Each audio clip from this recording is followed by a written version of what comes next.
The overall goal of this procedure is to get familiar with the material and the equipment needed in a genetic engineering lab, especially to manipulate a micropipette with accuracy by making repeated measurements and checking the precision reached. It is also important to know the precision of the equipment used in order to get a better approximation. Getting to know material and equipment of a lab previously can make a lab team more efficient. Wrong micropipette measurements can drive a protocol or experiment to fail. It's important to dominate it. In labs, depending on the weight capacity and sensitivity, scales can be classified in grain scales, who are used to great measurements and are not that precise. There are also the semi-analytic ones that are not used for great measurements but also not for small ones. It is not that precise that an analytic one, but it's more precise than the grain scale.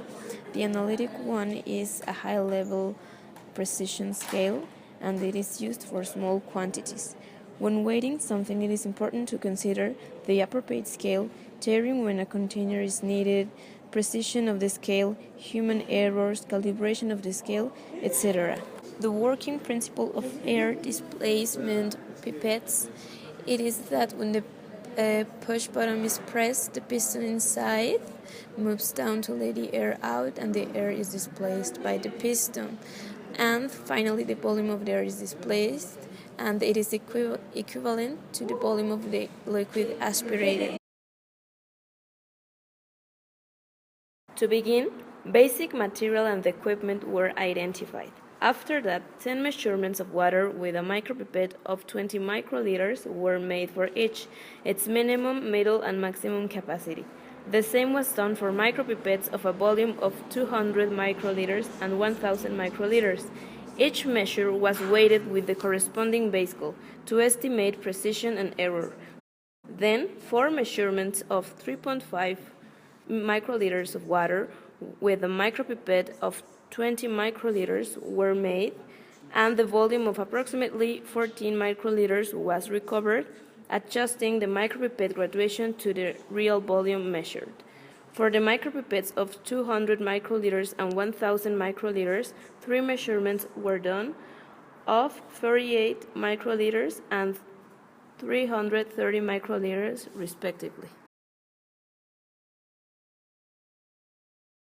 On experiment number 1, standard deviation minor to 1 were observed in all cases. On experiment number 2, the standard deviation were greater to 1, and in the case of the 1000 microliters micropipette, a huge value of 28.84 was observed. When talking about measurements, uncertainty is always present. In this case, it corresponds to the micropipette itself, the bascule, and the human errors. The human mistakes observed in the lab were the following ones: water residues on microtubes walls missing, water residues on the bottom of the microtube of the previous measurement, wrong placement of the tips, wrong sinking of the tips, and fast pickup of water. Because of the standard deviation values obtained, we can say that our pipetting was constant in 5 of the 6 evaluations made. Good knowledge about lab material and equipment will allow a better development of making experiments.